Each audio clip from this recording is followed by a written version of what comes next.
Bismillahirrahmanirrahim. Assalamualaikum warahmatullahi wabarakatuh. Innal hamdalillah nahmaduhu wa nasta'inuhu wa nastaghfiruh wa na'udzubillahi min syururi anfusina wa min sayyiati a'malina may yahdihillahu fala mudhillalah wa may yudlil fala hadiyalah. Asyhadu an la ilaha illallah wahdahu la syarikalah wa asyhadu anna Muhammadan abduhu wa rasuluh. Allahumma shalli wa sallim wa barik ala sayidina Muhammadin wa ala alihi wa sahbihi ajmain. Amma ba'd. Senang sekali saya bisa berada di Masjid Al-Aman. Al-Aman betul ya. Alhamdulillah, terima kasih atas undangannya bisa bersama dengan Bapak Ibu di tempat yang mulia ini. Terima kasih tadi sudah diperkenalkan oleh MC ya. Tapi saya selalu diperkenalkan dengan mu'alaf terus. Masa mu'alaf terus sama mantan kafir gitu. Ya, mungkin dari Bapak Ibu sudah ada yang mengenal nama saya. Nama saya Dondi Tan. Tan itu marga saya. Marga itu bahasa Hokian ya. Hokiannya itu se. Jadi saya Dondi Setan. Tapi bukan seton ya.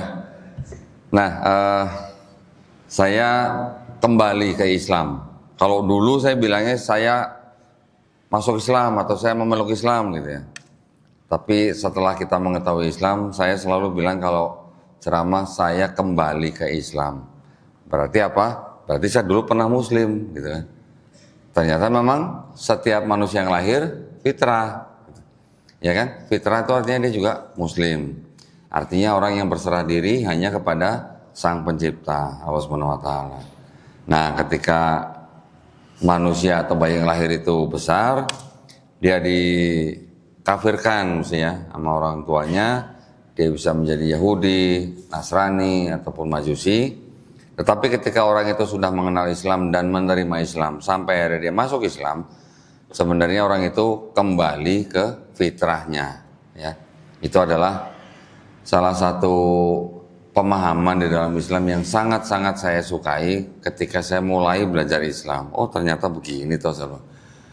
Dan kerennya lagi ternyata di Islam tidak mengenal yang namanya ras atau suku gitu ya, tidak mengenal yang namanya diskriminasi. Ketika saya membaca khutbah daripada Nabi Muhammad SAW ya, ketika belum lama sebelum beliau wafat, dikatakan bahwa orang Arab tidak lebih baik daripada orang non-Arab. Orang non-Arab tidak lebih baik juga dari orang Arab. Atau orang kulit putih tidak lebih baik daripada orang kulit hitam. Begitu juga sebaliknya. Tetapi yang paling baik di antara mereka adalah yang paling bertakwa. Saya pikir keren banget ini. Berarti ini agama bukan agama yang memilih-milih. Karena kita bisa mengetahui ada agama lain. Mungkin agamanya tidak mengajarkan rasisme ya, tapi pengikutnya, nanti tradisinya, nanti mungkin aturannya, itu yang membuat agama itu menjadi rasis gitu. Nanti ada agama juga yang menganggap pengikutnya adalah bangsa pilihan gitu misalnya, ya. Yang lain goyim gitu. Goyim itu artinya bangsa-bangsa ya, bangsa lain yang dianggap tidak sederajat dengan mereka. Itu masih ada sampai sekarang ya, masih ada agama-agama yang seperti itu. Nah, saya masuk Islam atau kembali ke Islam tahun 2014. Ketika itu beberapa tahun sebelumnya atau 7 tahun sebelumnya, ayah saya duluan malah yang masuk Islam ya. Saya melihat waktu itu cukup aneh melihat papa saya tahu-tahu masuk Islam, karena seumur hidupnya dia dari dia muda gitu ya, memang pernah Konghucu tapi dia juga lama di Kristen, tiba-tiba masuk Islam. Oke, mungkin saya lihat dia masuk Islam karena pergaulan. Tetapi kita mungkin dulu sudah mengenal ya atau mendengar bahwa Islam memang sering difitnah ya, baik itu sebagai teroris dan sebagainya. Saya sendiri juga menerima banyak informasi dari media bahwa oh Islam dituduh begini, Islam dituduh begini gitu. Akhirnya sampai 2012 lah kurang lebih ya. saya qadarullah melihat video-video daripada almarhum Syekh Hamid Didat. Mungkin ada yang pernah mendengar atau mungkin sudah terlalu lama jadi nggak pernah dengar, ya. Gurunya Dr. Zakir Naik. Jadi kalau almarhum Syekh Hamid Didat itu belajar tentang kristologi itu 40 tahun, muridnya belajar cuma 4 tahun gitu. Nah, ketika itu saya nonton video beliau, ya namanya sebagai orang Kristen, panas dong. Waduh, kitab saya dibahas gitu. Waduh, kitab saya dibongkar-bongkar gitu ceritanya ya. Tetapi ketika saya menonton, dan karena saya sudah akrab dengan kitab saya, ya saya melihat apa yang dia katakan kok ada benernya gitu lama-lama. Karena apa? Dia bisa membuktikan gitu, bahwa di dalam kitab saya memang ada kesalahan, ada kejanggalan. Apa itu? Ada kontradiksi, ada ayat-ayat yang tidak asli, ada plagiarisme, ada kesalahan ilmiah gitu yang saya lihat di dalam kitab. Jadi lama-lama akhirnya, wah saya punya motivasi untuk membela kitab saya. Paling tidak saya punya jawaban untuk saya sendiri begitulah ya. Tapi bukannya saya malah bisa membantah beliau, tapi malah akhirnya saya malah mendapatkan bukti dari kitab-kitab saya sendiri. Nah, jadi ketika saya melakukan riset kecil-kecilan, malah saya mendapatkan bukti apa yang dikatakan oleh almarhum Syekh Hamid Didat.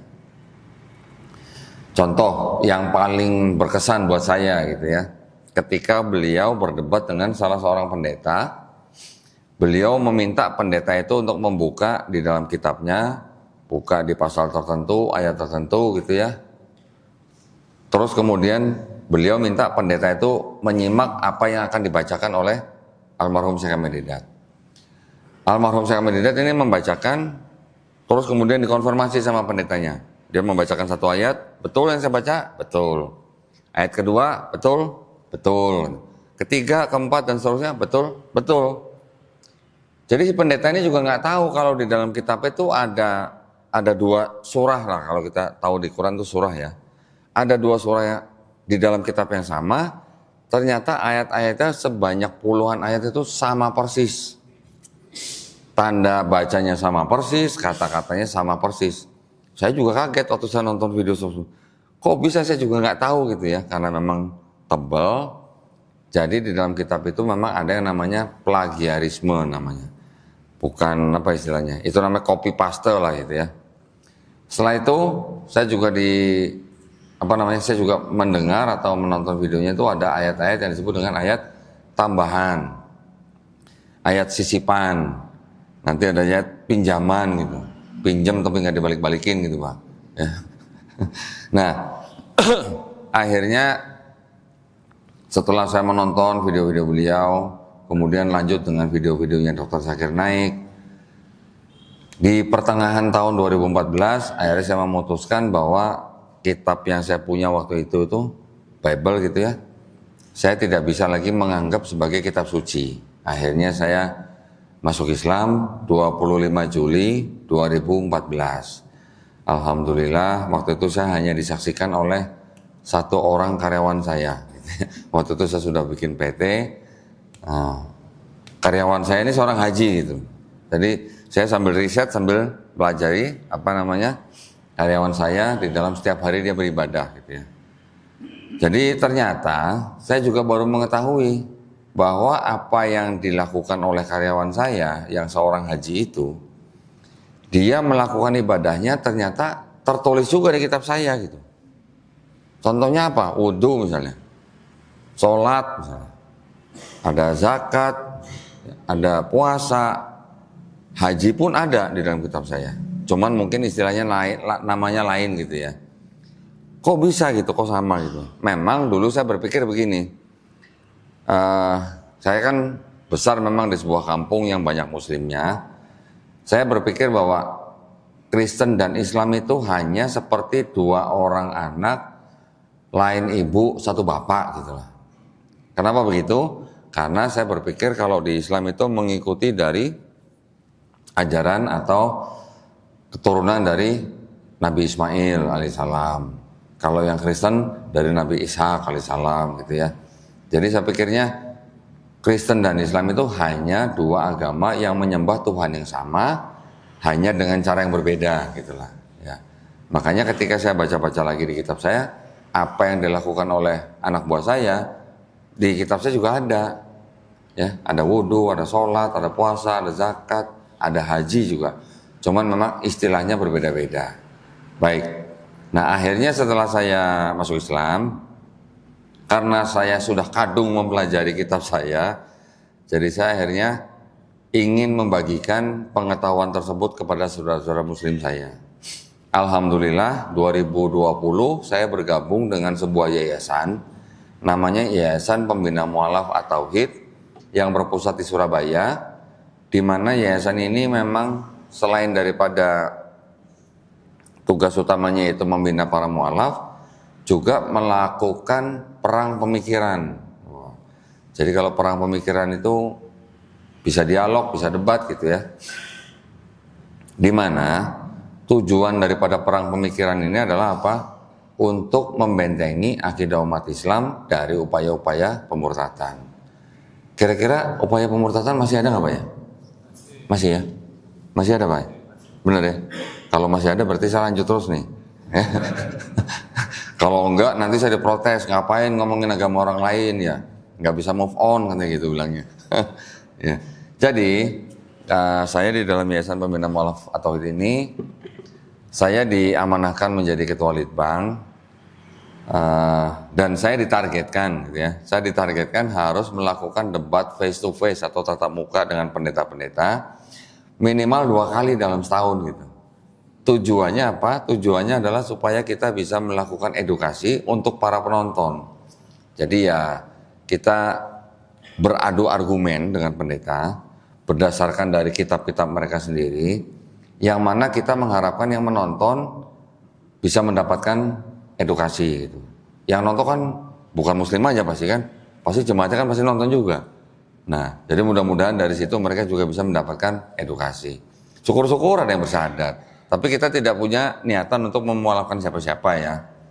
Ya, kalau misalnya ada yang menonton debat itu terus kemudian masuk Islam, alhamdulillah, itu bonus gitu ya. Tapi kalau nggak ada juga tidak apa-apa. Tapi buat kita yang penting melakukan perang pemikiran itu adalah kita sudah mengajak orang untuk bertauhid. Ya, saya juga dikatakan masuk Islam juga gara-gara menonton videonya almarhum Syekh Ahmed Didat.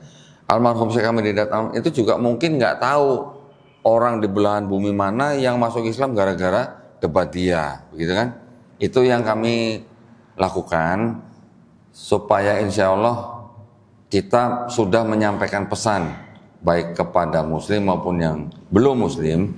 Saya sebutnya yang belum muslim ya, insya Allah mereka masuk Islam, untuk mengajak orang bertauhid. Jadi ilmu yang kami gunakan ini disebut dengan ilmu kristologi. Ada kata krisnya. Kristologi itu artinya salah satu bidang ilmu yang mempelajari tentang posisi Yesus Kristus atau Isa Al-Masih di dalam agama kekristenan. Ya. Tetapi kita mempelajari ilmu itu bukan untuk kita menjadi Kristen, bukan. Tetapi untuk kita membandingkan dengan akidah kita, supaya apa? Kita bisa menutup celah di mana ada upaya-upaya pemurtadan kepada kita, baik kepada keluarga kita, baik kepada teman dan saudara kita, gitu ya. Banyak sekali kasus-kasus pemurtadan yang kami tangani dan macam-macam modusnya. Mungkin Bapak Ibu pernah mendengar gitu istilahnya, ada orang yang ketuk-ketuk rumah gitu ya, door to door gitu. Selamat siang, selamat sore, selamat malam, kami dari tim apa gitu, ingin memberitahukan tentang kabar keselamatan gitu. Waduh, kabar keselamatan, biasanya yang senang ibu-ibu tuh kalau dengar begitu ya. Kabar keselamatan, nanti ngasih brosur, ngasih pamflet gitu. Terus akhirnya mereka mengajak diskusi dan mengajak ke agama mereka. Itu memang mereka sudah ada ilmunya gitu ya. Ilmunya bagaimana bertamu, bagaimana mengatakan sesuatu kepada calon targetnya, dan itu sudah banyak yang menjadi korban. Kita juga tahu bahwa dari semenjak kemerdekaan, umat Islam yang jumlahnya kurang lebih 95% pada waktu itu, berkurang menjadi kurang lebih 92%, ketika peristiwa G30 SPKI ya, ketika mulai Orde Baru tahun 70-an 80-an turun lagi menjadi 87%. Sampai sekarang masih di level 87%, walaupun Indonesia merupakan negara berpenduduk Islam terbesar di dunia. Saya nggak tahu, kemarin dengar-dengar kata sudah disalib sama Pakistan katanya. Nah, kita sekarang Indonesia persentasenya masih kurang lebih 87%. Walaupun ada kenaikan sedikit dari tahun 2019 sampai 2022, kenaikan kurang lebih sekitar 0,3%. Dengan bertambahnya 10 juta penduduk Islam, ya tapi masih jauh dari 95% ya, dari tahun tahun 45 maksud saya. Jadi memang sekarang ini Islam juga memang menjadi agama yang pertumbuhannya paling tinggi di seluruh dunia ya. Di Eropa, di Amerika banyak gereja yang dijual karena kosong. Karena yang datang hanya orang-orang tua, sedangkan biaya maintenance-nya begitu mahal kalau di Eropa.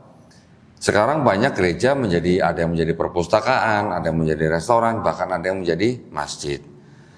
Kami di Yayasan Pembina Mu'alafah Tauhid ini juga alhamdulillah tahun 2021 kemarin kita bekerja sama dengan lembaga lain, kita beli gereja. Waktu itu sedang Covid 2021 ya, di Desa Gentan, Gantiwarno, Klaten waktu itu. Kita beli gereja, kita jadikan masjid. Menjadi masjid apa? Masjid Isa Al-Masih. Nama desanya Gantiwarno. Jadi gerejanya kita ganti warna. Dari krem jadi hijau gitu. Alhamdulillah gitu. Ketika kita beli gereja itu, kita baru tahu bahwa gereja itu dulu dibangun ketika di desa itu orang Kristen cuma satu rumah. Bayangin, cuma 5 orang, suami, istri, dan 3 anak. Kok bisa bangun gereja? Orang umat Kristennya cuma satu rumah, 5 orang. Kok bisa? Apakah kira-kira tidak ada pelanggaran prosedur? Nah, berarti ada pelanggaran prosedur waktu itu. Karena kalau tidak salah, syarat mendirikan rumah ibadah itu kalau nggak salah 99 kakak atau bagaimana gitu, saya lupa ya. Ini cuma 1 kakak bisa bangun gereja gitu. Gimana caranya? Nah, cuman ya yang sudah terjadi sudah, ketika kita datang ke situ, yang saya cari apanya? Salib. Saya masuk ke gereja, yang saya cari salib gitu. Pengen saya abadikan gitu, menurunkan salib pelan-pelan gitu.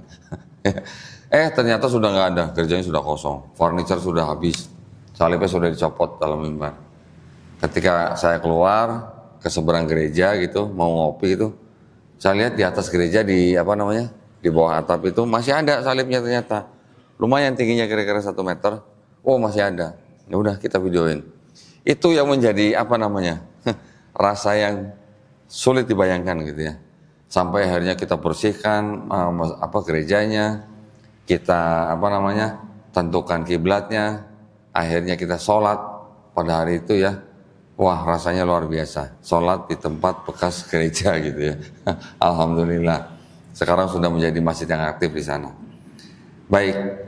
Nah, setelah saya menjadi anggota Litbang di Yayasan Pembina Mu'alafah Tauhid, memang kami sudah memperkenalkan ya ilmu ini kepada masjid-masjid, pesantren, bahwa ilmu yang kami bagikan ini adalah ilmu yang memang bisa diharapkan membentengi akidah umat Islam.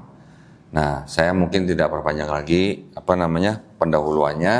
Saya langsung buka aja kitab-kitabnya, gitu ya. Jadi saya kemana-mana bawa koper ini, yang tadi disangka baju nih, ini isinya kitab-kitab nih. Nah, di sini saya ingin memberitahukan kepada Bapak Ibu tentang sejarah disusunnya kitab Kristen. Ya, kenapa? Karena ini nanti ada hubungannya dengan akidah. Akidahnya Kristen bagaimana, akidah kita bagaimana, dan tentu saja kita tahu bahwa sebelum ada Kristen sudah ada agama Yahudi, betul ya? Nah, nanti kita harus mengetahui bagaimana agama ini tersusun dan bagaimana kitabnya disusun. Nah, ini yang menjadi kitab saudara-saudara kita yang Kristen yang sekarang dipegang nih, ya. Di sini tulisannya apa nih? Alkitab, gitu ya. Tapi kalau bapak-bapak, ibu-ibu baca ini atau menyebut kitab ini, saya menghimbau jangan menyebut sebagai Alkitab, Pak. Ya, kenapa? Karena Al-Quran kita juga disebut Alkitab, betul nggak, Pak? Betul kan? Jadi karena Al-Quran kita juga disebut Alkitab, jangan sebut kitab mereka sebagai Alkitab. Kita sebut saja Bible, gitu ya. Bible itu dari bahasa Inggris, asalnya dari bahasa Yunani, yaitu Biblos, yang artinya kumpulan buku-buku.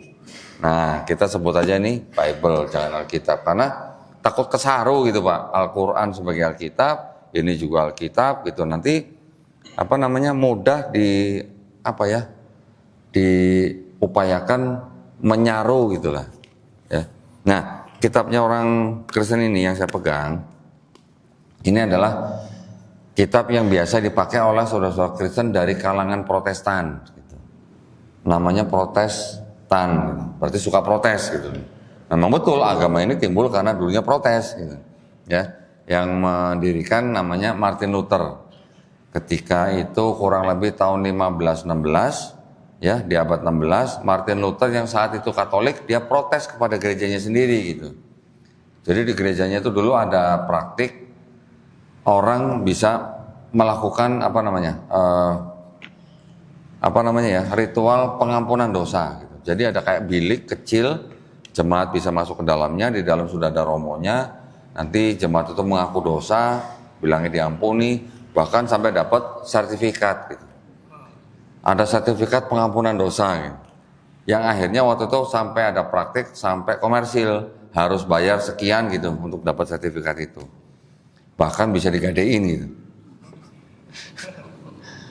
Bayangkan, praktek seperti itu dulu diprotes oleh Martin Luther dan hal-hal yang lain, sehingga Martin Luther mendirikan Kristen Protestan, gitu ya.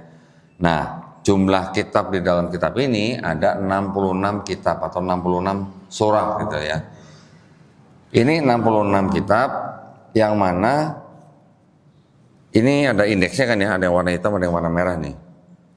Yang warna hitam ini, nah ini disebut sebagai perjanjian lama, kitab-kitab yang masuk dalam perjanjian lama. Kalau yang warna merah ini disebut sebagai kitab-kitab dalam perjanjian baru. Yang perjanjian lama ini, yang berisi 39 kitab, ini ternyata bukan punya Kristen. Ini ternyata punya kitab Yahudi yang diadopsi gitu ya.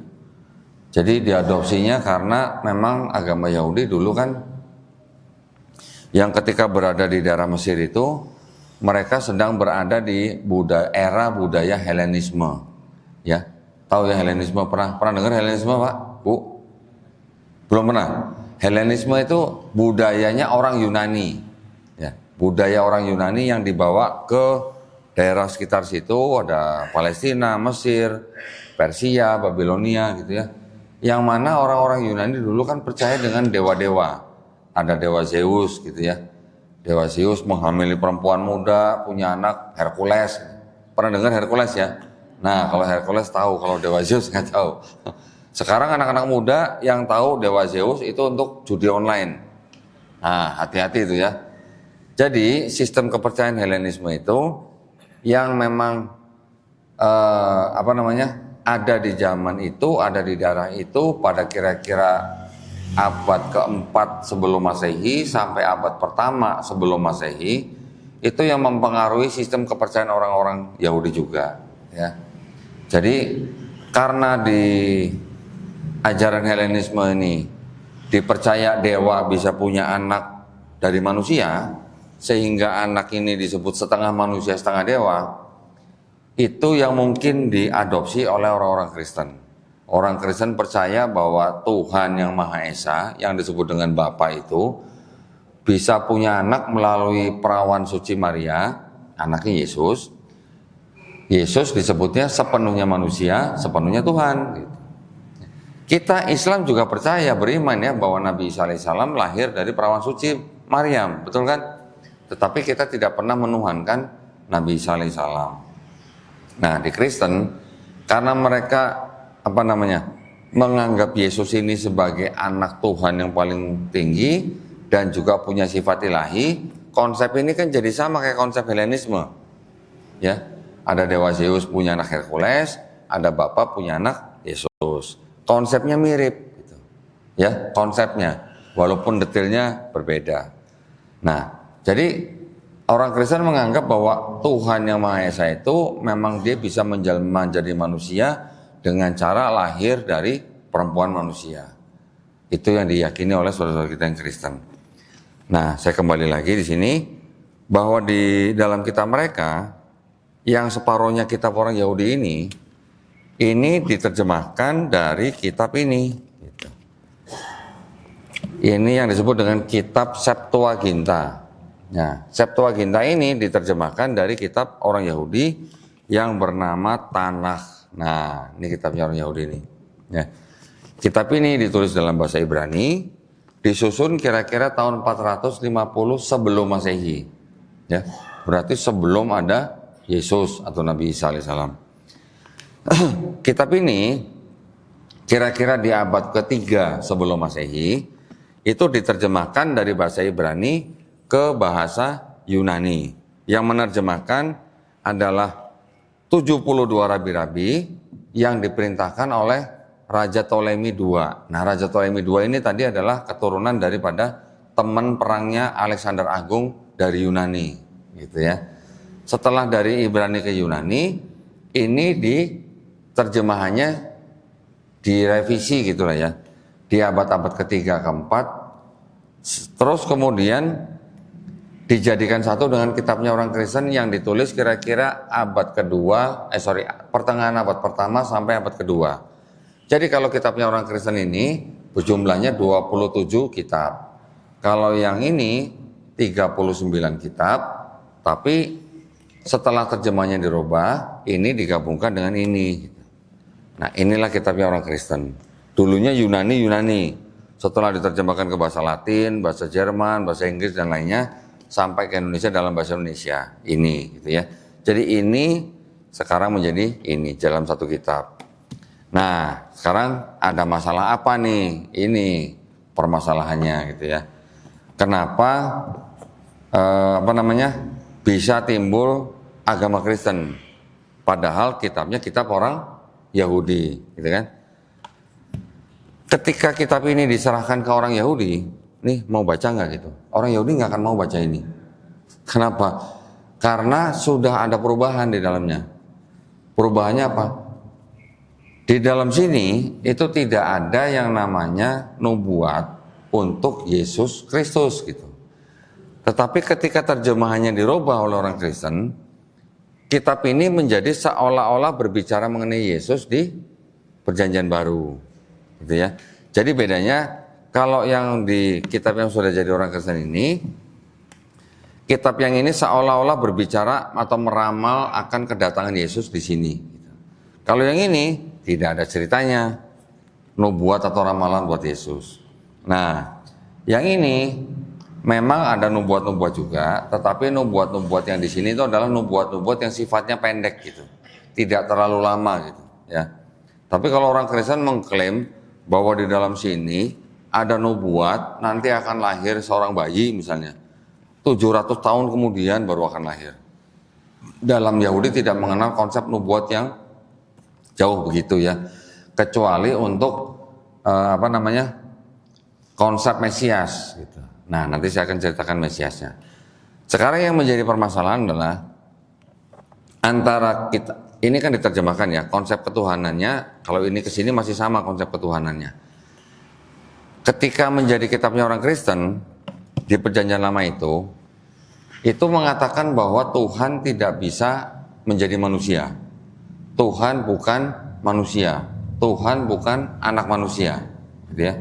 Kita sering membaca lam yalid walam yulad, betul ya. Itu sama sebenarnya, pesannya sama. Jadi Tuhan memang bukan manusia dan Tuhan bukan anak manusia. Juga dikatakan di sini bahwa Tuhan tidak akan berubah. Langit yang meliputi segala langit tidak dapat memuat Tuhan, istilahnya begitu ya. Jadi kita juga sering mendengar Allahu Akbar.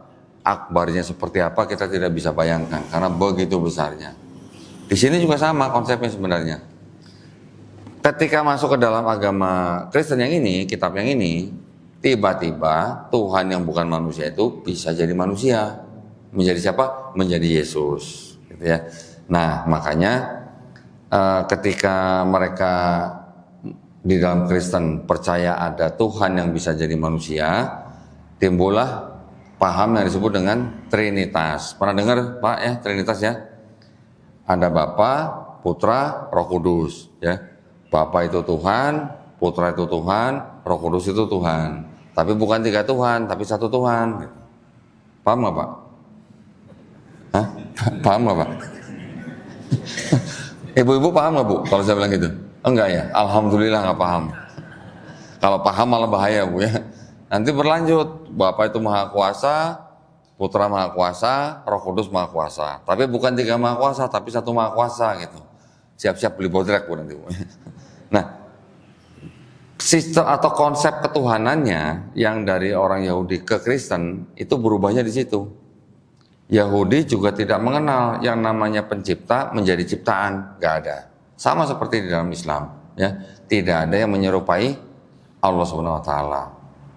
Kemudian yang berikutnya konsep keselamatannya. Nah, konsep keselamatan dalam kitab ini dikatakan bahwa kalau mau selamat bertobat, ya. Ada lagi begini. Seorang ayah tidak bisa menanggung kesalahan anaknya. Seorang anak juga tidak bisa menanggung kesalahan ayahnya. Yang berdosa itu yang mati. Gitu. Ya. Jadi kalau mau selamat harus bertobat, menjauhi perbuatan-perbuatan jahat di depan mata Tuhan. Ada ayat yang berbunyi begitu ya. Basuhlah, jauhkanlah perbuatan-perbuatan jahatmu dari depan mataku, mata Tuhan maksudnya. Berhentilah berbuat jahat. Kendalikan orang kejam, belajarlah berbuat baik, belalah hak anak-anak yatim, perjuangkanlah perkara janda-janda. Baiklah mari kita berperkara, firman Tuhan tulisnya di Yesaya 1 ayat 16 sampai 18. Jikalau dosamu merah seperti kirmizi, akan menjadi putih seperti salju. Jikalau dosamu merah seperti kain kesumba, akan menjadi putih seperti bulu domba. Pesannya begitu. Jadi kalau mau selamat, bertobat gitu. Ya, sama nggak Pak di dalam Islam? Kita suka sama ya. Kita juga kalau kita melakukan kesalahan atau melakukan dosa, kita masih diberikan kesempatan untuk bertobat selama kita masih hidup, ya kan? Menyesali perbuatan dosa kita, tidak mengulangi lagi, memperbanyak amal soleh. Sama dengan di sini. Dan juga di Islam juga tidak ada konsep manusia bisa menebus dosa orang lain atau menanggung dosa orang lain. Tidak ada, begitu kan? Tapi ketika masuk ke dalam Kristen yang ini, di sini tiba-tiba kalau tidak percaya Yesus sebagai Tuhan dan Juru Selamat yang sudah mati di atas kayu salib untuk menebus dosa manusia, kalian tidak selamat di Perjanjian Baru. Kan beda konsep keselamatannya kalau begitu kan? Nah, yang mengajarkan konsep keselamatan di Perjanjian Baru ini siapa kira-kira? Apakah Yesus? Bukan. Ternyata orang yang bernama Paulus. Ya. Paulus mengajarkan konsep yang disebut dengan konsep dosa waris. Jadi Paulus bilang, setiap manusia yang lahir itu sudah bawa dosa waris. Dari mana? Dari Adam dan Hawa katanya. Adam dan Hawa yang dulu melakukan kesalahan, itu dosanya menjalar kepada setiap manusia yang lahir. Saya cuman penasaran kalau bayi lahir terus 3 hari meninggal gitu seperti adik kandung saya, gimana tuh masuk mana tuh kalau baru waris tuh ya? Nah, jadi itu adalah konsep yang baru yang diajarkan oleh Paulus bahwa setiap manusia sudah punya dosa waris sehingga dia tidak bisa bersatu lagi dengan Tuhan, maka Tuhan sendiri itu yang harus turun ke bumi untuk menyelamatkan manusia. Itu konsep yang berbeda dengan kitabnya orang Yahudi, gitu ya. Kemudian yang berbeda lagi apanya? Kristen percaya bahwa Yesus disebut sebagai Kristus, ya kan? Kita Islam juga mengimani Isa sebagai Al-Masih. Al-Masih Kristus itu sama artinya, ya. Nah, terus masalahnya di mana dengan di Yahudi? Di Yahudi itu dia punya konsep yang namanya nanti itu akan ada Mesias, orang manusia biasa yang akan datang menjadi raja bangsa Israel ketika di seluruh bumi ini sudah tidak ada orang yang mengangkat senjata, ketika semua orang di muka bumi ini sudah mengenal Tuhan yang Maha Esa. Nanti akan ada Mesias yang akan datang, ya. Dan Mesias itu yang datang itu harus keturunan Raja Daud, gitu, Daud alaihissalam yang kita kenal, melalui putranya Salomo atau Sulaiman alaihissalam, ya. Yesus di dalam kitab ini yang Kristen diceritakan bahwa dia anak perawan suci Maria dan ada suaminya yaitu Yusuf namanya, ya. Kalau di Islam kita tidak mengenal sosok suami Maryam. Sosok suaminya Maria di sini adalah Yusuf yang memang dianggap sebagai keturunan Daud dari Salomo, gitu. Tapi kalau Maria keturunan Daud tapi dari Nathan namanya, bukan dari Salomo. Orang Yahudi bilang, kan Kristen kan menganggap bahwa Yesus ini kan bukan anak kandung Yusuf, gitu kan? Sedangkan yang keturunan Daud kan Yusuf, bukan Maria. Jadi orang Yahudi bilang, kalau bukan anak kandung, berarti itu bukan Mesias yang dijanjikan, gitu ya. Karena istilahnya kalau anak adopsi gak diterima, gitu. Nah, kemudian ketika Yesus lahir, kan juga masih banyak perang. Sampai sekarang juga masih banyak perang, ya kan? Di Gaza juga kita melihat masih ada perang. Kemudian sampai sekarang juga masih banyak orang-orang yang belum mengenal Tuhan, gitu kan? Padahal di sini dikatakan Mesias itu nanti akan datang ketika semua orang di bumi sudah mengenal Tuhan yang Maha Esa. Nah, jadi syarat Mesias yang ada di dalam kitab Kristen dan syarat Mesias yang ada di dalam kitab Yahudi itu berbeda, gitu ya. Makanya kalau Kristen akhirnya menggunakan separuh bahkan lebih, ya, lebih dari separuhnya kitab Yahudi di sini, ini hanya untuk apa? Untuk bisa dikatakan bahwa agama Kristen itu monoteis, gitu. Untuk bisa bersandar bahwa Yesus sudah dinubuatkan di Perjanjian Lama, gitu. Ya, saya sering beberapa kali berdebat dengan pendeta. Mereka bilang kitab orang Yahudi ini juga sebenarnya kitab untuk semua manusia. Jadi mereka merasa berhak untuk memakai. Hanya alasannya orang Yahudi itu orang-orang yang tegar tengkuk, gitu kan, yang sombong, tidak mau menerima Yesus sebagai Mesias, tidak mau menerima Tuhan yang turun jadi manusia, gitu. Ya terang saja nggak mau, memang tidak bisa Tuhan jadi manusia, gitu kan. Jadi ketika saya tanya, nah kalau Bapak menggunakan kitab ini sebagai kitab Bapak, tapi perspektifnya orang Yahudi dan perspektifnya Kristen berbeda, kan jadi masalah, gitu kan. Nggak apa-apa, kami ini adalah orang-orang manusia pilihan Tuhan yang menerima Yesus. Alasannya begitu, gitu ya. Tetapi ya bagaimanapun kita tahu sejarahnya bahwa tidak ada orang-orang Kristen yang menyusun ini. Ya, Kristen baru timbul kira-kira di abad pertama setelah Paulus dan Barnabas dan pengikutnya tinggal di Antioquia, mereka baru disebut Kristen setelah setahun lamanya.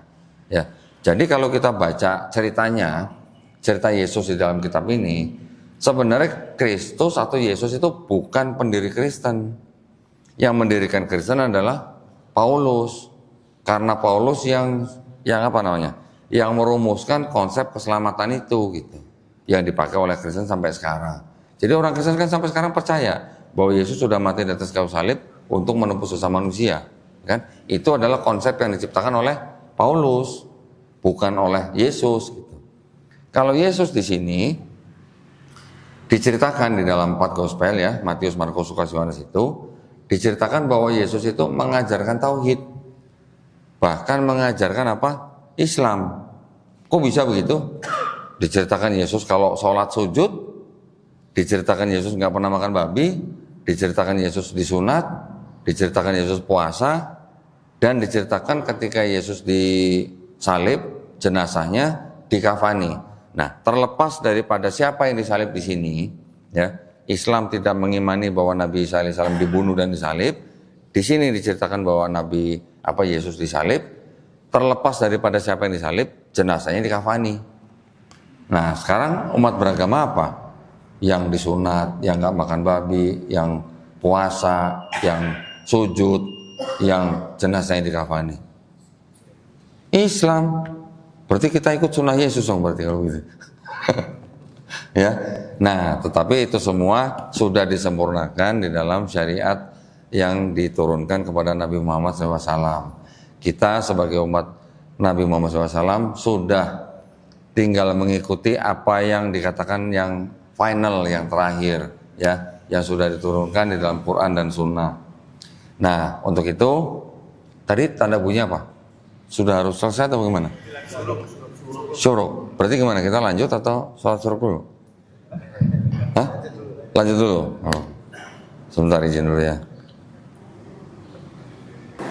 Atau kita mungkin buka untuk tanya jawab. Boleh. Ya. Silakan bagi jamaah kita buka tanya jawab. Ya. Satu pertanyaan dulu ya dari Nah, nanti yang bertanya dapat hadiah. Coba, ada yang mau tanya lagi? Nah, tuh kan jadi banyak yang untuk karena silakan.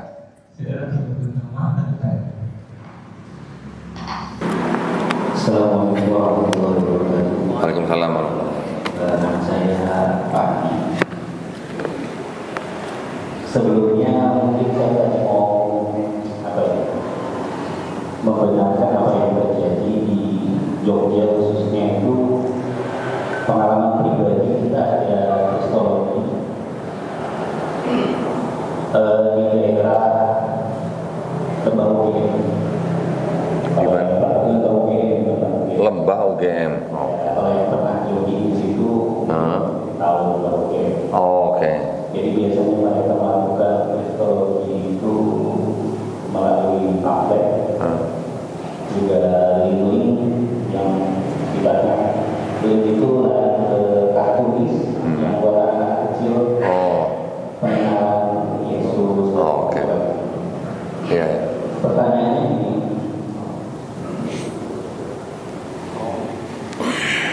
tentunya kita insya Allah memiliki teman atau keluarga yang Nasrani. Namun sering terjadi itu rasa gairahan, istilahnya kalau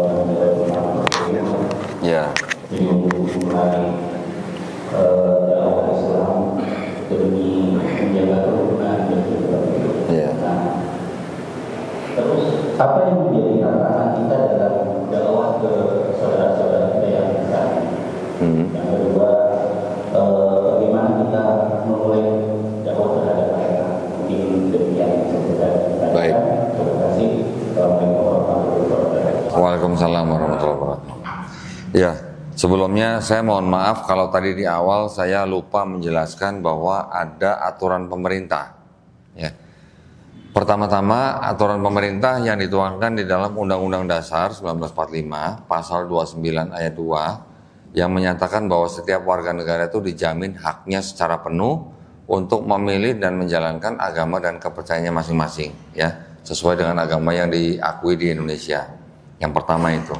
Yang kedua, ada keputusan bersama dua menteri, yaitu Menteri Agama dan Menteri Dalam Negeri yang mengatur tentang pensiaran agama, ya. Keputusan bersama dua menteri nomor 1 tahun 79 tentang pensiaran agama. Di bab 3 pasal 4 itu diatur begini. Dilarang mensiarkan agama kepada orang atau kelompok yang sudah beragama. Itu aturannya. Cara-caranya nanti disebutkan macam-macam. Ada yang door to door, nggak boleh. Bagi-bagi brosur, pamflet, itu juga nggak boleh. Memberikan bantuan sembako dengan alasan atau motivasi untuk mengajak mereka masuk agama tertentu, itu juga nggak boleh. Ya, jadi kita juga harus mengikuti aturan tersebut gitu. Bukan ujuk-ujuk kita datang ke saudara kita yang sudah beragama, yuk masuk Islam, itu juga nggak boleh sebenarnya. Ya, kecuali kalau kita mensiarkan Islam kepada orang-orang yang belum beragama, itu baru boleh.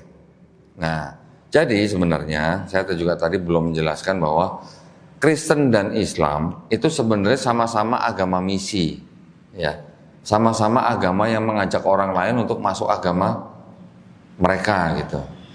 Kristen menggunakan perintah di dalam kitab mereka, ada perintahnya di sini Pak. Perintahnya gimana? Karena itu pergilah, jadikanlah semua bangsa muridku, baptislah mereka dalam nama Bapa dan Putra dan Roh Kudus. Gitu. Kalau di Islam kita perintahnya bagaimana? Sampaikanlah walaupun hanya satu ayat. Bedanya begitu, Pak. Jadi kalau di sini perintahnya baptislah, berarti kalau belum dibaptis kan belum selesai urusannya. Gitu. Jadi mereka selalu memang melakukan upaya-upaya tersebut. Nah, memang dari zaman dulu, dari zaman mulai sebelum merdeka, bahkan sudah merdeka, kalangan Kristen memang selalu mempunyai upaya-upaya untuk apa? Untuk memudahkan lah upaya mereka untuk melakukan kristenisasi.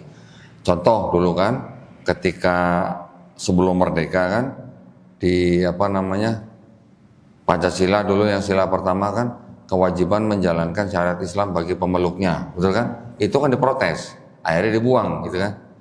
Kemudian ketika produk-produk pemerintah yang mengurusi tentang misalnya pencairan agama, tentang pengadilan agama, tentang sistem pendidikan nasional, itu juga dulu banyak ditentang oleh kalangan Kristen, karena memang mereka ingin memasukkan agenda mereka.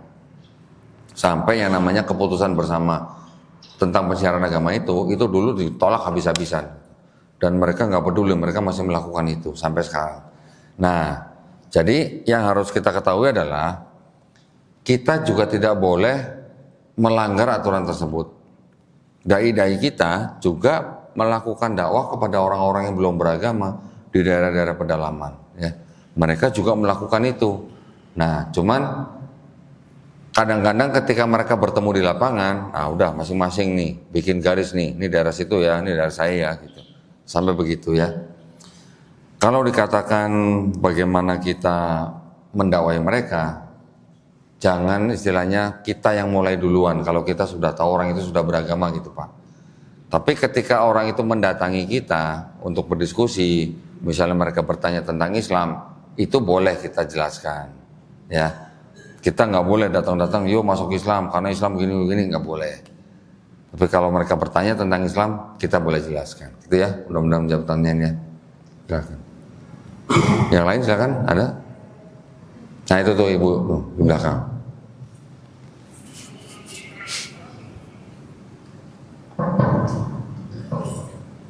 Terima kasih. Saya Sri Amina. Kalau menurut Mohon maaf Bu, nggak kedengeran Bu. ya saya Sri Amina. Ya. Bisa mendengarkan uraiannya. Kita jadi tidak salah. Karena saya memang dari itu membaca yang kalian sebut dengan konsep komunitas, saya sudah belajar Tetapi kalau yang kita ini, saya juga sedikit-sedikit belajar. Kok persis banget ya sama Islam? Persis banget.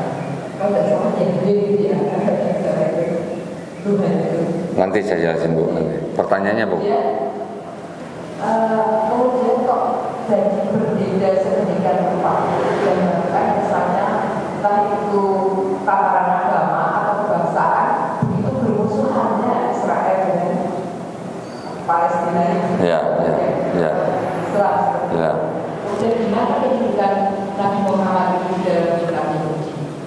Gimana Bu? Bisa diulang? Di mana kedudukan Nabi Muhammad di dalam kitab Yahudi? Ini kan sebenarnya seperti ada benang merah kitab Yahudi dengan Al-Quran itu kan keesaan Allah itu kan sama itu. Baik, wah mudah-mudahan saya bisa jawab semua nih. Kalau yang tadi disebut Yahweh Bu, kata Yahweh itu ciptaan orang Kristen Bu, bukan sebutan yang dipakai oleh orang Yahudi. Jadi Yahudi itu mengenal 7 nama Tuhan, ya. Pertama Eloh, Eloah, Elohim, El Shaddai, Yod He Vav He, 4 huruf nih Bu. Terakhir Zevaot. Jadi ada 7 nama. Nama yang ke-6 ini yang Yod He Vav He 4 huruf disebut dengan Tetragrammaton. Itu nama yang paling disucikan. Mereka tidak boleh menyebut sembarangan gitu. Tidak boleh melafazkan 4 huruf itu ya. Yang boleh melafazkan hanya imam besar atau Kohen Gadol di upacara tiap tahunan yang sangat-sangat sakral. Jadi untuk menyebut keempat huruf itu, orang Yahudi mengganti dengan kata Adonai Bu, atau Hashem gitu ya. Adonai itu artinya Rob, Tuhan. Kalau Hasyim itu artinya ismu, nama itu gitu ya. Jadi mereka tidak boleh menyebut Yahweh, Yehova, Yehuwa gitu nggak boleh. Yang menciptakan kata Yahweh itu orang Kristen di abad ke-16 Bu.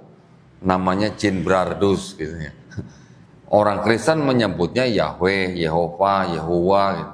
Makanya di dalam kekristenan sendiri ada timbul sekte namanya saksi-saksi Yehova gitu. Ya. Nah, kalau Ibu bertanya tadi juga di dalam Yahudi memang banyak sekali yang sama dengan Islam. Boleh dikatakan Bu, akidahnya itu sama. Akidahnya orang Yahudi dengan akidah Islam sama. Jadi kalau kita sering membaca di dalam Quran ada Taurat, Zabur, Injil. Nah, ini kita harus sedikit berhati-hati. Jangan buru-buru kita anggap kitabnya orang Yahudi ini Taurat yang disebut di dalam Quran, Bu. Jangan, ya. Karena apa? Karena yang menulis ini bukan Nabi Musa atau pengikut langsungnya, dan juga tidak ditulis di depan nabinya, ya. Dan juga banyak kesalahan di sini. Ya walaupun akidahnya sama dengan Islam, tapi masih banyak kontradiksi yang nggak bisa dihindari karena ini yang menulis manusia dan sumbernya banyak gitu Bu. Ya, jadi kalau kita sering membaca di dalam Quran ada Taurat, Zabur, Injil, itu bukan Bible-nya orang Yahudi, juga bukan Bible-nya orang Kristen Bu. Ya, ini penting supaya apa? Supaya kita bisa memahami dengan secara global gitu. Gini maksud saya. Saya memberi pernyataan Taurat, Zabur, Injil adalah wahyu-wahyu yang diturunkan Allah SWT kepada Nabi dan Rasulnya untuk Bani Israel pada zaman itu. Setuju nggak Bu? Setuju ya? Wahyu Bu. Ya, wahyu. Jadi kalau wahyu itu bentuknya seperti apa? Apakah langsung buku yang jatuh dari langit begini? Enggak ya. Zaman dulu belum ada kertas, belum ada buku ya. Zaman dulu mungkin gulungan. Apalagi pada zaman Nabi Musa alaihissalam kita membaca di Quran ditulis apa di atas batu, luh batu yang dibawa oleh Nabi Musa ya dari Gunung Sinai. Jadi sejauh yang bisa kita imani yang disebut dengan Taurat ya yang di luh batu itu aja Bu paling. Gitu ya. Tetapi ketika kita melihat ada sebuah kitab yang tulisannya Torah misalnya, itu belum tentu apa yang diterima oleh Nabi Musa, tetapi ajaran-ajaran dari Nabi Musa yang sudah jauh turun-temurun, kemudian juga ada perubahan-perubahan yang akhirnya dituliskan gitu loh. Mereka memang masih pakai nama yang sama Torah, masih pakai nama yang sama Zabur gitu misalnya atau Mazmur gitu. Tetapi itu bukan wahyu yang diterima oleh Nabi. Ya, bisa diterima ya Bu ya. Jadi karena ini yang nulis bukan Nabi Musa dan Nabi Daud alaihissalam, dan ini yang menulis juga bukan Nabi Isa alaihissalam, maka saya berani bilang bahwa Taurat, Zabur, Injil yang disebut Quran itu bukan ini dan ini gitu. Ya. Makanya ketika saya mengatakan itu dan Ibu bertanya bagaimana kedudukan Nabi Muhammad SAW di sini gitu ya. Kalau saya boleh mengatakan indikasinya masih ada Bu, indikasinya saja, tapi namanya tidak ada. Ya namanya nama, kapan aja bisa dibuang, kapan aja bisa disamarkan, kapan aja bisa disembunyikan gitu ya, kita tidak pernah tahu. Walaupun di dalam bahasa Ibraninya itu ada sebuah ayat yang menggunakan kata Muhammadim, Ibu ya, katanya itu Muhammadim, artinya yang terpuji. Kita umat Islam jangan buru-buru klaim bahwa itu pasti untuk Nabi Muhammad SAW. Kenapa? Karena kita juga nggak mau kan Bu, kalau Quran kita ditafsirkan oleh orang yang selain Islam. Betul kan? Siapa yang berhak menafsirkan Quran? Ya ulama-ulama Islam, begitu kan? Kita juga tidak boleh menafsirkan kitab suci orang Bu. Gitu. Ini kan kitab suci orang Yahudi. Kitab suci orang Yahudi ya yang berhak menafsirkan ya orang-orang Yahudi, rabi-rabi Yahudi. Begitu. Kitabnya orang Kristen juga ini adalah yang boleh menafsirkan ya ulama-ulama Kristen gitu. Tetapi kalau kita menafsirkan kitabnya Yahudi, terus kita klaim bahwa di dalamnya ini untuk Nabi Muhammad SAW, terus bedanya apa kita sama Kristen Bu? Kristen kan sudah memakai kitabnya orang Yahudi lagi, menafsirkan sesuai dengan kacamata mereka, ditafsirkan sesuai dengan kacamata Kristen gitu maksudnya. Nah kalau kita menafsirkan ada nubuat untuk Nabi Muhammad SAW di sini, berarti kita nggak ada bedanya sama Kristen gitu Bu. Cuman bedanya kita nggak ngambil kitab mereka aja gitu. Maksud saya begitu ya Bu ya. Jadi pernyataan saya juga berani bilang begini. Apakah kalau di kitabnya orang Yahudi atau di kitabnya orang Kristen itu tidak ada nama Nabi Muhammad SAW atau tidak ada nubuat untuk Nabi Muhammad SAW, apakah terus Quran jadi salah? Kan enggak. Nah ya, kalau kita baca Bu, di Quran surat Al-A'raf ayat 157 dikatakan mereka beriman kepada Nabi yang ummi gitu ya, yang namanya tertulis di dalam Taurat dan Injil. Namanya Bu, ada namanya tertulis. Jadi kalau di sini nggak ada namanya, berarti kan ini bukan Taurat Injil yang dimaksud. Begitu maksud saya Bu. Ya, di sini juga nggak ada nama Nabi Muhammad SAW. Berarti ini bukan Injil yang dimaksud dalam Quran, gitu maksud saya. Nah kan tadi saya bilang Taurat, Zabur, Injil adalah wahyu-wahyu. Kalau wahyu itu kan sifatnya masuk langsung dalam kolbunya Nabi Bu. Nabi mengajarkan kepada umatnya, itulah kitab yang diturunkan untuk umatnya. Kitab di dalam bahasa Arab artinya itu bukan hanya wahyu yang dibukukan Bu atau yang ditulis, tetapi kitab itu artinya bisa juga hukum, ketetapan, perintah untuk umat tertentu. Gitu Bu ya. Mudah-mudahan menjawab pertanyaan Bu. Silakan yang lain. Ada lagi? Ya. Oh ada. Nah ini. Mas, sini Mas Billy.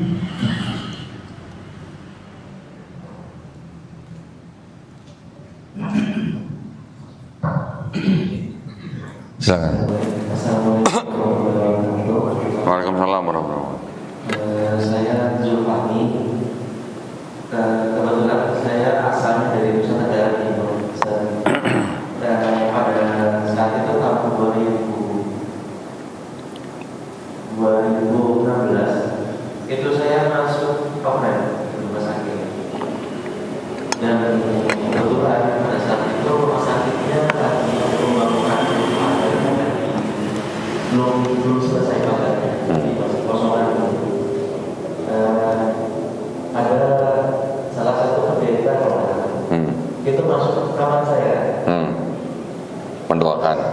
Ya, minta ini didoakan. Gitu. Ya. Kebetulan saya satu kamar itu ada pasien lainnya. Di satu kamar ada 2 pasien, salah satunya saya.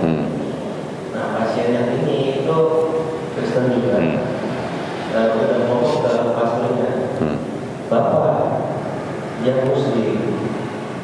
Terus kata pendetanya, tidak apa-apa, Tuhan kita masih sama. Katanya seperti itu. Dan setelah itu saya masih berpikir, kebetulan kalau saat itu orang tua saya lagi nggak ada yang jaga saya. Kepala saya tuh diusap-usap sampai didoakan gitu. Dikasih minyak nggak? Biasanya ada minyaknya. Biasanya mereka punya minyak yang namanya minyak urapan. Ya. Tangannya ada wangi-wanginya gitu. Nah kan, benar kan? Terus? Nah yang mau saya tanyakan itu apakah saya harus bersandar lagi? Oke, sebentar.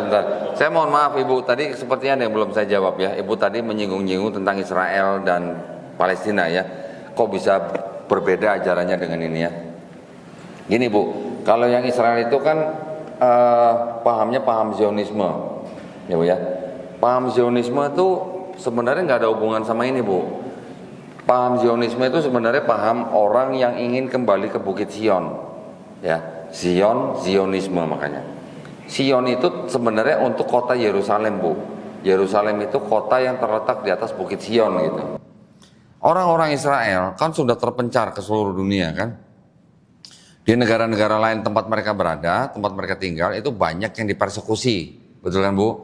Ada yang dibunuh, dipenjara, bahkan kalau kita ingat peristiwa Holocaust misalnya kan di Jerman, pembunuhan massal gitu, nggak tahu katanya sekarang ada yang teori katanya itu hoax katanya. Itu karena memang tidak semua bangsa-bangsa bisa menerima bangsa Israel di tempat mereka. Karena mereka sudah terlalu lama dipersekusi, maka timbullah pikiran-pikiran kita nih harus punya negara sendiri gitu ya. Jadi kita harus punya wilayah sendiri. Makanya mereka melakukan lobby-lobby kepada negara-negara yang superpower, Amerika, Prancis, Inggris, sampai akhirnya mereka juga menggandeng Liga Bangsa-Bangsa untuk membeli tanah di Palestina, untuk melalui jalur politik dan segala macam, akhirnya mereka diperbolehkan masuk ke dalam Palestina. Itu sebenarnya tidak ada hubungan dengan ini, Bu. Tidak ada hubungannya. Justru masih ada orang-orang Yahudi yang tidak tinggal di Palestina, tinggalnya di Amerika. Mereka mengatakan bahwa orang-orang yang mendirikan negara Israel di Palestina itu sebenarnya orang-orang yang tidak tahu ini. Mereka hanya menggunakan isu ini, tapi mereka memaksakan untuk mempercepat gitu, Bu. Ya. Jadi dikatakan pembentukan bangsa Israel itu nanti kalau sudah ada firman Tuhan. Nah, siapa yang terima? Nggak tahu. Tapi sekarang itu sebenarnya belum waktunya negara Israel dibentuk gitu, atau didirikan. Itu masih ada, Bu, orang Yahudi yang protes. Namanya Yahudi Natura Carte, golongan mereka itu disebut Natura Carte. Mereka termasuk golongan Yahudi yang ortodoks, Bu. Gitu ya. Jadi Zionisme dan Yudaisme itu sebenarnya tidak ada hubungannya. Yang Zionisme ini hanya pinjam isu agama untuk masuk ke dalam Palestina, gitu ya. Terjawab, Bu? Ada yang belum? Sudah ya? Alhamdulillah. Nah, Mas ini tadi yang nanya tentang diusap-usap. Itu nggak cuma itu, Mas. Banyak di rumah sakit Kristen lainnya itu malah terjadi praktek-praktek yang lebih parah. Contoh misalnya di rumah sakit Kristen, ketika ada orang yang sudah sakaratul maut, itu pihak keluarga malah disuruh keluar, nggak boleh nungguin. Malah yang melayani orang-orang ya kayak pendeta begitu di sana. Jadi itu mereka melakukan apa ya, macam kayak memasukkan orang itu ke dalam iman orang Kristen. Itu banyak yang terjadi. Pertanyaan tadi Mas itu, kalau sudah diusap-usap harus ada tulang apa enggak gitu katanya. Disuruh berikrar enggak waktu itu? Enggak. Ya kalau enggak apa-apa, enggak usah. Ya. Mau nanya apa sebelum dicetusnya nama Kristen itu agama sebelum namanya itu apa? Apakah misalnya Kristen itu untuk kepentingan politik pada saat itu, atau memang keyakinan mereka sendiri yang membuat agama itu dinamakan Kristen? Sekian. Ya. Jadi yang disebut Kristen tadi saya sudah sempat sebutkan. Yang pertama kali disebut sebagai Kristen itu adalah Paulus dan Barnabas, yang mana setelah mereka menetap di Antiokhia selama setahun, baru orang-orang menyebut mereka Kristen.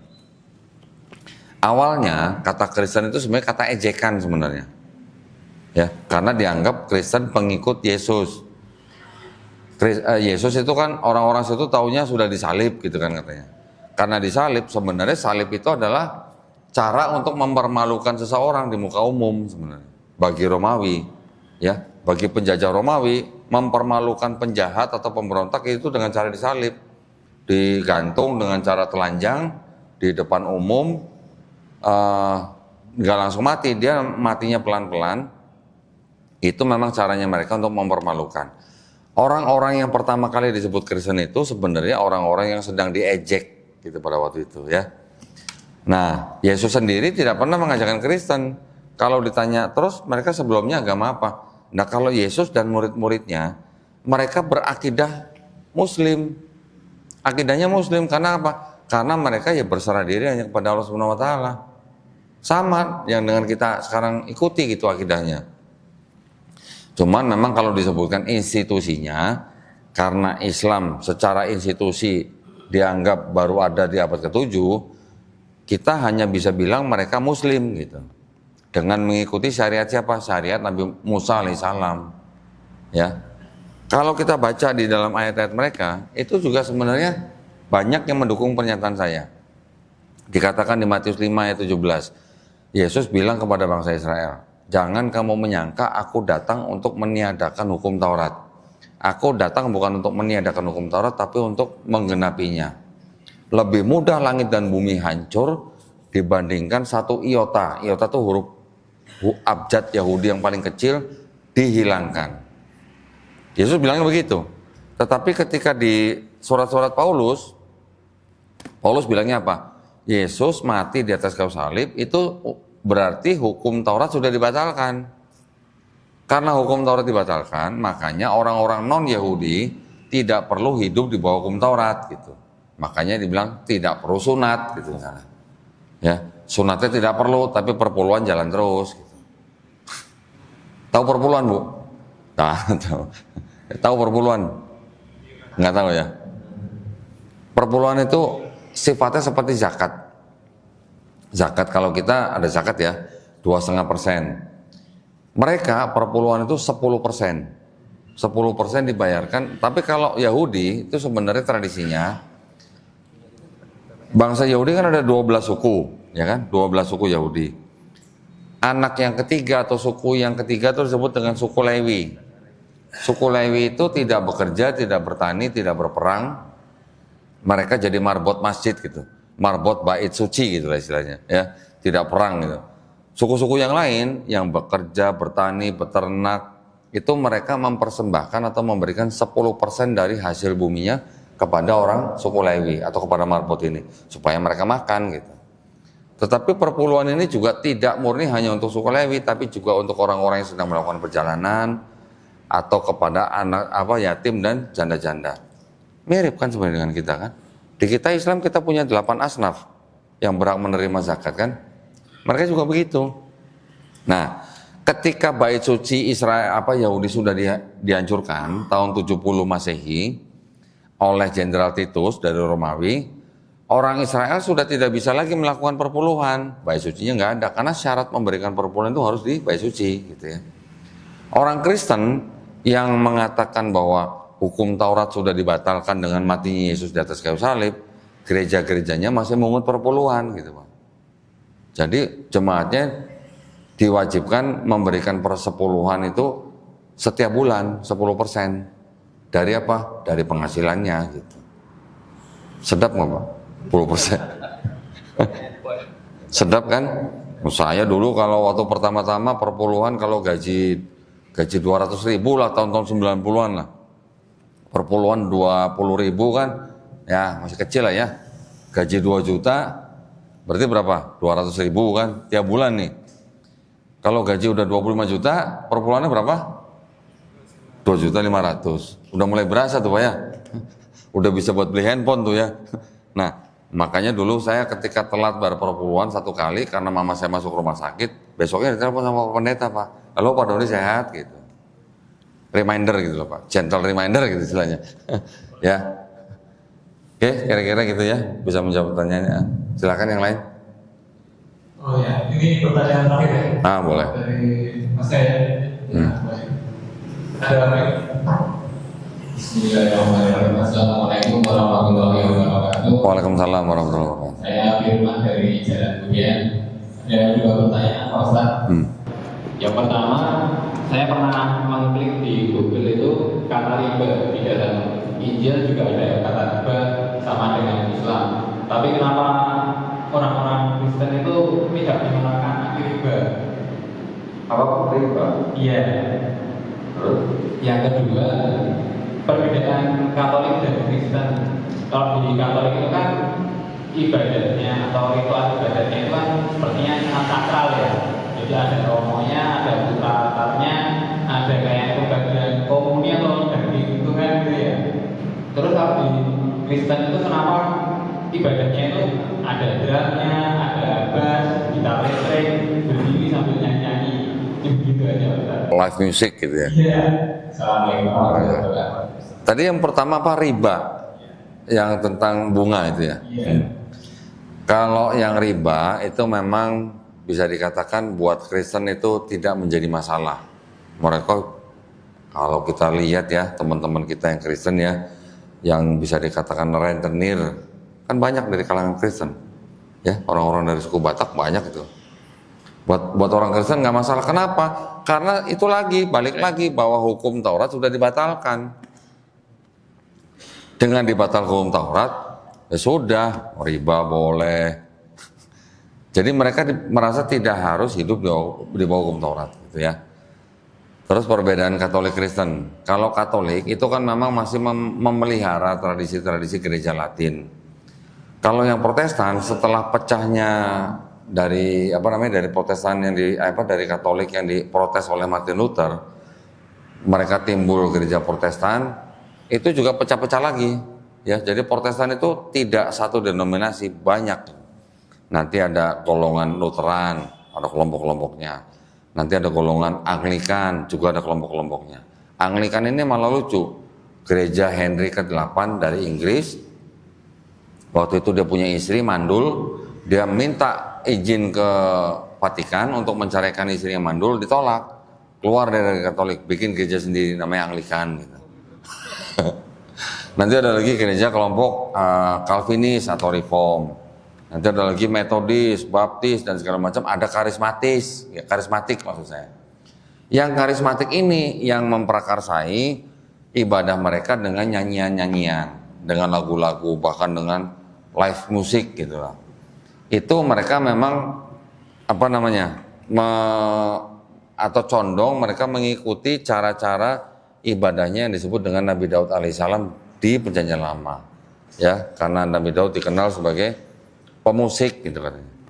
Jadi ya bedanya Katolik dengan Protestan secara ritual, ya itu karena Katolik sudah memelihara ritual itu sudah dari abad-abad awal Kristen timbul, kalau Protestan kan baru abad 16 gitu. Ya, itu yang membedakan. Tapi ada ritual yang sama di antara Katolik dan Protestan, yaitu apa? Ritual perjamuan kudus, ya. Di sini kan ada di Yohanes 6 ayat 52 sampai 54 diceritakan bahwa Yesus melakukan perjamuan kudus semalam sebelum ditangkap gitulah.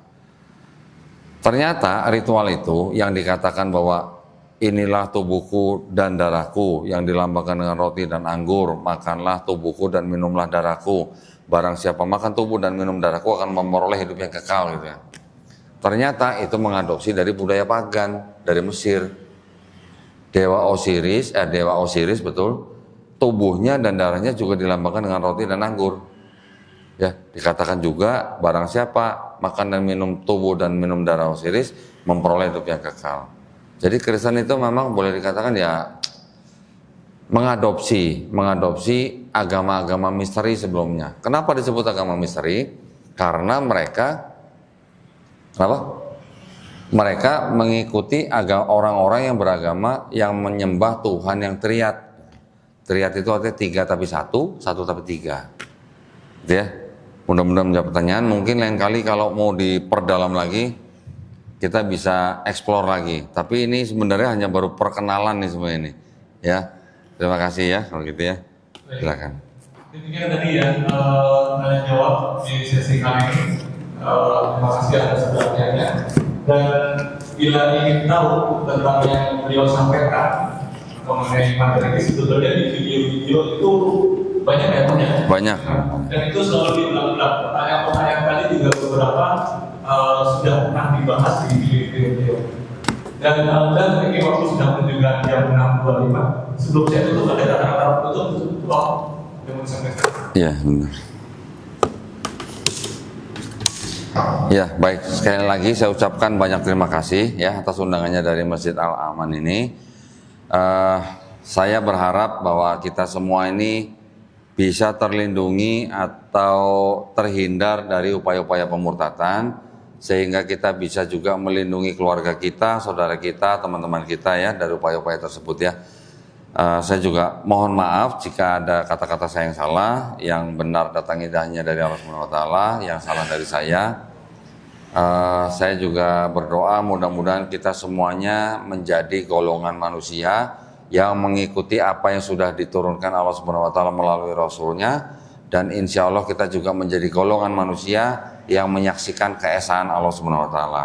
Ya, saya juga berdoa semoga kita semua dilindungi dan dirahmati Allah Subhanahu wa taala. Kita semuanya berharap istiqomah dan husnul khotimah. Amin ya rabbal alamin. Saya kembalikan pada Baik. Kita cukupkan sekian ya untuk ini acara kajian dan intinya tentang melalui channel milik dan kita. Nama channelnya juga sama ya? Sama, Donita juga ya. Dan juga moral channel juga bisa disimak. Mari kita tutup kajian kita dengan membaca kalimat takbir. Alhamdulillah. Alhamdulillahirabbil alamin. Subhanaka Allahumma wa bihamdika asyhadu an la ilaha illa anta astaghfiruka wa atubu ilaik. Saya Mas mewakili pengurus Yayasan Masjid Al-Manaf Masyarakat